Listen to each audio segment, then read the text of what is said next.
13ஆம் அதிகாரம் 34வது வசனத்தை வாசித்து நாம் தேவ செய்திக்குள்ளாக கடந்து செல்வோம். எருசலேமே, எருசலேமே, எருசலேமே, எருசலேமே, தீர்க்கதரிசிகளை கொலை செய்து தீர்க்கதரிசிகளை கொலை செய்து உன்னிடத்தில் அனுப்பப்பட்டவர்களை கல்லெறிகிறவர்களே, உன்னிடத்தில் அனுப்பப்பட்டவர்களை கல்லெறிகிறவர்களே, கோழி தன் குஞ்சுகளை தன் சிறகுகளின் நிழலிலே தன் சிறகுகளின் கீழே கூட்டி சேர்த்துக் கொள்ளும் வண்ணமாக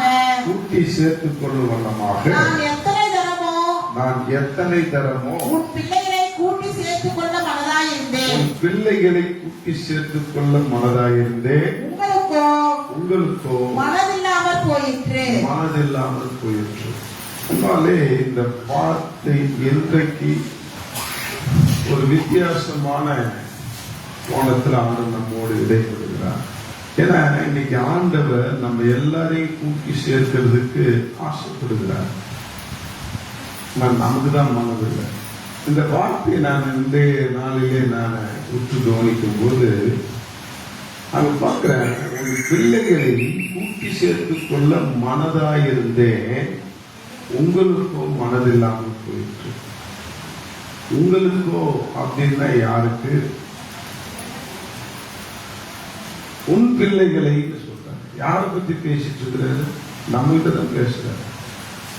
உன் பிள்ளைகளை கூட்டி சேர்க்க மனதாயிருந்தேன். ஏன்னா உன்னை ஏற்கனவே கூட்டி சேர்த்துட்டேன், உன்னை என்கிட்ட கொண்டு வந்துட்டேன். ஆனா உன் பிள்ளைகளை கூட்டி சேர்க்க நான் மனதா இருந்தேன், உன் பிள்ளைகளுக்கோ மனதில்லைன்னு சொல்லவில்லை. என்னது? அப்படிதானே சொல்லணும். பிள்ளைகளை தானே கூட்டி சேர்க்க மனதா இருந்தேன்றாரு.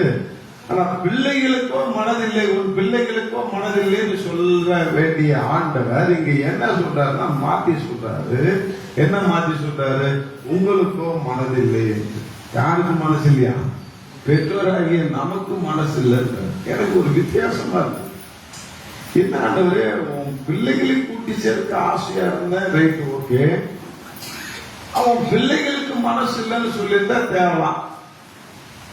ஆனா உங்களுக்கு மனசு இல்லைன்னு சொல்றீங்களே, இது என்னவோ ஏதோ சொல்ல வரீங்க. பெற்றோர்களாகிய நாம் கவனிக்க வேண்டிய ஒரு கருத்தை இங்கு மறைத்து வைத்திருக்கிறார். கொஞ்சம் நல்லா பாருங்க. இன்னைக்கு ஒன்னையே என்னையும் கூட்டி சேர்த்து விட்டார். ஆனா இன்னைக்கு உன் பிள்ளைகளையும் கூட்டி சேர்க்க நான் ஆசையா இருந்தேன், உனக்கு மனசு இல்லைன்றார். யாருக்கு? உன் தந்தை தாய்க்கு. பிள்ளைக்கு மனசு இல்லாம இல்ல, உன் தாய் தகப்பனாகிய உனக்கு எனக்கு மனசு இல்லைன்றார். அது என்ன அர்த்தம்? இன்னைக்கு தலைப்பே மனதா இருந்தேன், மனதில்லாமல் போயிடுச்சு. மனதா இருந்தேன், மனதில்லாமல் போயிடுச்சு. யாருக்கு? பெற்றோராகிய நமக்கு மனதில்லாமல் போயிடுச்சான். உங்களுக்கோ மனதில்லைன்னா என்ன அர்த்தம் அப்படின்னாக்கா, அப்ப பிள்ளைகளை ஆண்டவர் கூட்டி சேர்க்கிறதுக்கு அவரு ஆசைப்படுறாரு, நமக்கு அது விருப்பம் இல்லை. பெற்றோராகிய நமக்கு அது விருப்பம் இல்லை என்று பார்க்கிறோம். அம்மாலே இன்னைக்கு இந்த வார்த்தையை நான் காலையில் அதிகாலையில தியானிச்சுட்டு இருக்கும் போது எனக்கு ஒரு நடந்த சம்பவம் தான் ஞாபகம். நான் ஒரு தம்பி, ஒரு வாலிப பையனை ஆண்டருக்குள்ளாக கொண்டு வரணும்னு நினைச்சுக்கிட்டு அவனுக்கு சத்தியத்தை சொல்லிட்டு வர. அப்படி சொல்லிட்டு வரும்போது அவங்க அப்பா தேவூரை சார்ந்தவங்க தான்.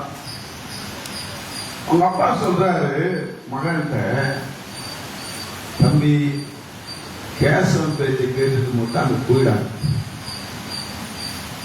நீ இப்ப வளர்ற வயசு, வாழற வயசு, அனுபவிக்கிற வயசு.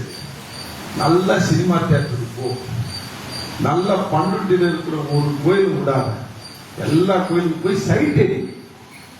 எது கோயில் போமா? பக்தி பரவசத்துக்கு அங்க தெய்வத்தை கும்பிட்டு கிடையாது. நீ நல்லா போய் கண்குளிர கலர பாரு, சைட் அடி, என்ஜாய் பண்ணு, உன் வாழ்க்கையை என்ஜாய் பண்ணு, இந்த வாலிப வயசை என்ஜாய் பண்ணு. அவன் பேச்சை கேட்டு கோயில் குளம்னு போய் அங்க சர்ச்சு கிச்சன் போயிடு, வேத கீதம் எடுத்துக்கிட்டு நீ அலைஞ்சிடாத, பாவம், உன் வாழ்க்கையை நீ விட்டு ஓட்டுவ அப்படின்னு ஒரு தந்தையா ஒரு மகனுக்கு ஆலோசனை கொடுத்ததாக அதே மகன் என்கிட்ட வந்து சொல்றான். எங்க அப்பா எப்படி சொல்றாரு அதனால நான் உங்க கூட வரமாட்டேன். என்னவா?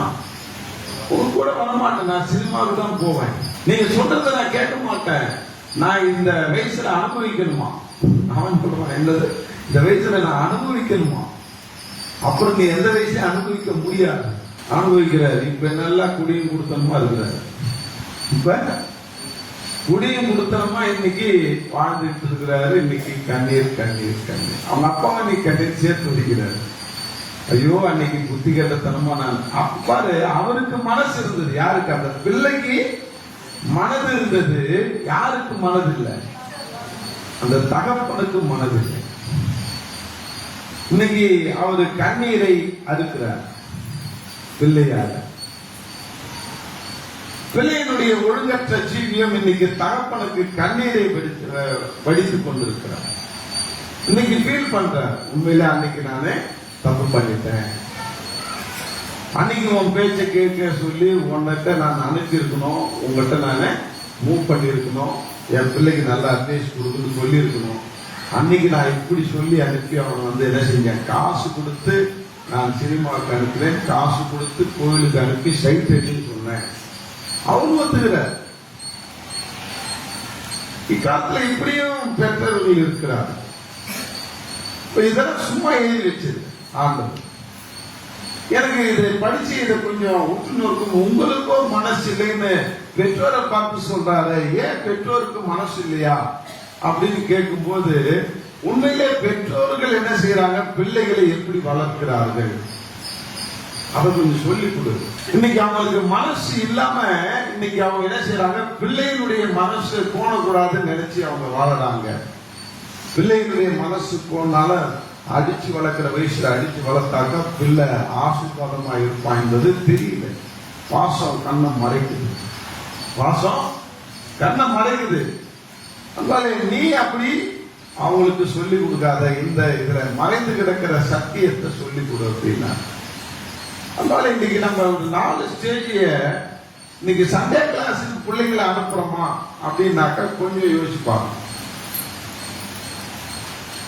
யூத் மீட்டிங்க்கு நம்ம பிள்ளைகளை அனுப்புறோமா கொஞ்சம் யோசிப்பாங்க. மெயின் மீட்டிங்க்கு பிள்ளைகளை போக சொல்லி வற்புறுத்துறோமா கொஞ்சம் யோசிப்பாங்க. அடுத்தது ஊழியக்காரங்கிட்ட பிள்ளைகளை பேசுன்னு சொல்லி நம்ம அனுப்புறோமா? அவங்களோட தொடர்பு கொள்ளுங்க அப்படின்னு சொல்றோமா?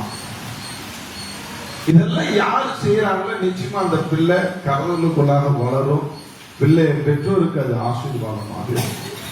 இது செய்யாதனால்தான் இன்னைக்கு நமக்கு நிறைய பிரச்சனைகள் வருது. பிள்ளைங்கனால கண்ணீர், பிள்ளைங்கனால நம்ம அநேக உபத்திரத்தை நாம மேற்கொள்கிறோம். அதனால இன்னைக்கு இதெல்லாம் நம்ம ஒரு ஒழுங்கிடமா வளர்க்கறதுனால வளர்த்தோம். அது இப்ப செல்போன் வேற வந்துருச்சு. இந்த செல்போனால எவ்வளவு பிள்ளைகள் கேட்டு போறாங்க, அடங்காம போறாங்க. அவங்க மூளை மழுகி போகுது, சண்டியா வராங்க. இந்த செல்போன் நம்மள வந்து வேற திசை தப்பி கொண்டு போகிறது. அதனால இப்பிலிருந்தே நம்ம ஒழுக்கத்துல வளர்க்கணும். இந்த செல்போனை நாட்டமே இல்லாம பார்க்கணும். ஆனா இதெல்லாம் நம்ம செய்யறது கிடையாது. நம்ம தொல்லையிலிருந்து விடுதலை பண்ணணும், அழுவதிலிருந்து ஓயணும் அப்படின்றதுனால செல்போனை கொடுத்துரும். சரியா பண்ண சாப்பிடலையா செல்போனை கொடுத்துரும். சாப்பாடு 2 வாய் ஊட்டிக்கிட்டு தன்னை மறந்து அது வாய் வாங்கி 2 ரூபா வாங்குது. அப்ப இந்த செல்போனுக்கு நம்மளே பிள்ளைகளை என்ன செய்யணும்? பழகி வைக்கணும். அது அடம் பிடிக்குதுன்றதுனாலே அழுகுதுன்றதுனாலே அதை தூக்கி வச்சுட்டு கொஞ்சம் தூரம் போய் அதுக்கு வேற அது மூட மாத்தாம அந்த செல்போனுக்கு அடிமையாக மாற்றுது. இன்னைக்கு நிறைய குழந்தைகள் இன்னைக்கு வாழ்க்கையை வீணாக்கி கொண்டிருக்கிறார்கள். நம்ம இதை நான் அனுபவத்தில் தான் சொல்றேன். இன்னைக்கு நிறைய பிள்ளைகள் இன்னைக்கு செல்போனுக்கு அடிமை. நாங்க சைக்காலஜி படிச்சுட்டு இருக்கிறேன். அந்த கிளாஸ்ல வந்து சைல்டு சைக்காலஜி, குழந்தைகளுடைய மனநலத்தை குறித்து ஒரு டாக்டரேட் படிச்சவங்க நடத்துறாங்க. கிட்டத்தட்ட அந்த வகுப்பை அட்டன் பண்றவங்க ஒரு 50-60 பேர் அட்டன் பண்றாங்க. எல்லாமே பேரண்ட்ஸ் தான், எல்லாமே கல்யாணம் ஆகி குழந்தை பெற்றவங்களாம். அவங்க கேட்கிறாங்க, எத்தனை பேர் உங்க பிள்ளைகள் செல்போனுக்கு அடிமையா இருக்குன்னா எல்லாம் கை கொடுக்குறாங்க. நீங்க எப்படியாக அடிமைப்படுத்தி கொண்டிருக்கிறான் பாருங்க. இதுக்கு அவங்களை எப்படி ரெக்கவரி கொண்டு வர்றது தெரியாம முடிக்கிறாங்க. உண்மையிலே நான் சொன்னேன் உங்களுக்கு, அந்த பிள்ளைய சின்ன வயசுல இருந்து அந்த செல்போனுக்கு அடிமையாகி கேம் விளையாடி இன்னைக்கு மனநிலை பாதிக்கப்பட்டு இன்னைக்கு நல்ல வாலிப வயசுல வேலைக்கு படிச்சுட்டு நல்லா வேலைக்கு போற வயசுல இன்னைக்கு மென்டல் ஆகி வீட்டுல உட்காந்து எத்தனையோ வீடியோ கிளிப் வருது பாக்குறீங்க. இப்படியே கை வச்சுக்கிட்டே இருக்கிறான் ஒருத்தன் வாலிப பையன், மனநிலை பாதிக்கப்பட்டு இப்படியே கை வச்சுட்டே இருக்கிறான். ஒருத்தன் சுடா சுடா சுடா சுடா சுடா சுடா வரா வரா வரா வரா ஓடிப்போ இப்படி சொல்லிக்கிட்டே இருக்கிறான். நிறைய பேர் பார்க்கலாம். ஏன்? அடிமைத்தனம். அன்பால இன்னைக்கு நாம எப்படியாக அவங்களை பிள்ளைகளை வளர்க்கிறோம். நீதிமொழிகள்ல ஒரு வார்த்தை எனக்கு ஞாபகம் இருக்குது. 13:24 படிக்கிறேன். நீதிமொழிகள் 13:24. பெரம்பை கையாளாதவன் தன் மகனை பகைக்கிறான், அவன் மேல் அன்பாய் இருக்கிறவனோ ஏற்கனவே தண்டிக்கிறான். அதை விட்டுருங்க. பிறம்பை கையாளாதவன் என்ன செய்யறான்? மகன் என்ன செய்யறான்? பகைக்கிறான். பிறம்ப கையாளாதனால ஒரு தப்பும் நடக்காது. நீ பிறம்பு எடுக்க வேண்டிய இடத்துல எடுத்துதான் ஆகும். சும்மா கண்ணாமண்ணா அடிக்கிறது பாருங்க. உங்களுக்கு கோபம் வந்துச்சுன்னா பிள்ளைகள் என்ன செய்யறோம்னா கண்ணு முன்னு தெரியாம அடிக்கிறோம். கையால பிள்ளைகளை அடிக்கிற வேலையை விட்டு பெற்றோர்களாக நீங்க ஒரு பிறப்பு ஒண்ணு வச்சீங்க, அவங்க கண்ணை எதுக்கு அங்க வச்சீங்க, தப்பு பண்ணா அப்பா அந்த பிறப்பால ஒண்ணு அடிப்பேன்னு சொல்லி பயங்காட்டி வளரும். அந்த பிறப்பை எடுக்கும் பொழுது அவன் பயந்துருவான். எடுத்து கையை நீட்ட சொல்லி கையில மட்டும் அடிக்கும், இல்லைன்னா திருப்பி காலில் இப்படி அடிக்கும். இந்த கண்ட சதையில ஒன்னாக முதுகுலையோ கன்னத்திலேயோ தலையிலையோ அவனை அடிக்காது. ஒரு கையில ஒரு அடி இல்ல காலில் ஒரு அடி, அவன் பயந்துருவான். அதுக்கப்புறம் ஒழுக்கமாயிடுவான்.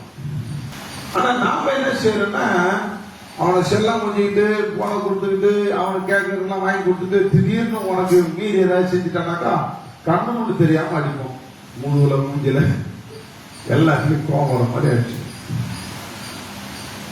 இந்த மாதிரி அடிக்காத. அதுக்கு என்ன செய்யணும்னா பேசிக்கா நீ ஒரு கழியை தயார் பண்ணி, இன்னைக்கு தானியேலங்கள் அதைதான் செஞ்சாருன்னு அவருடைய வாழ்க்கை சரித்திரத்திலே சொல்லப்படுகிறார். தானியேலங்கள் பிள்ளைகளை மிரட்டுவதற்காக ஒரு குச்சி வச்சிருவாராம். பிறப்பு அப்பா அதை எடுத்தனா அவ்வளவுதான், உன் கதை காந்தன ஒழுங்கா சாப்பிடு, ஒழுங்கா செய், ஒழுங்கா ஹோம்ஒர்க் பண்ணு, அதை எடுத்துருவார். அவர் ஆசிரியராக இருந்தவர், அதனால அதை கரெக்டா சைக்காலஜி அவருக்கு தெரிஞ்சதுனால கரெக்டா வளர்த்தார். பிள்ளைகளை கண்டிஷனா வளர்த்தார். இன்னைக்கு பைபிள் படிச்சாதான் நீங்க சாப்பிடலாம், இதை ஒப்பிச்சாதான் சாப்பிடலாம் சொல்லி பாருங்களேன். இன்னைக்கு அவர் சொல்றதே கிடையாது.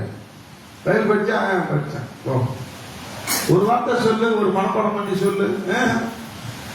இக்காலத்து பிள்ளைங்களை நம்ம வளர்க்கறது சரியில்லாம வளர்க்கிறோம். இன்னைக்கு அதனால்தான் அது வளர்ற மாதிரி அந்த பந்தம் இல்லாம வளருது. அதை கட் பண்ணி வளர்க்க கத்துக்கு. அதை கத்துக்க நிறைய புத்தகங்கள் இருக்கு, நிறைய ஆவிக்குரிய புத்தகங்கள் இருக்கு. நீ பைபிள்ல சொல்லப்படுகிற அந்த நீதிமொழிகள்ல சொல்லப்படுகிற இந்த காரியத்தை நம்ம அறிந்து அதை ஃபாலோ பண்ணாலே போதும், பிள்ளைகளை அழகா வளர்க்கும்.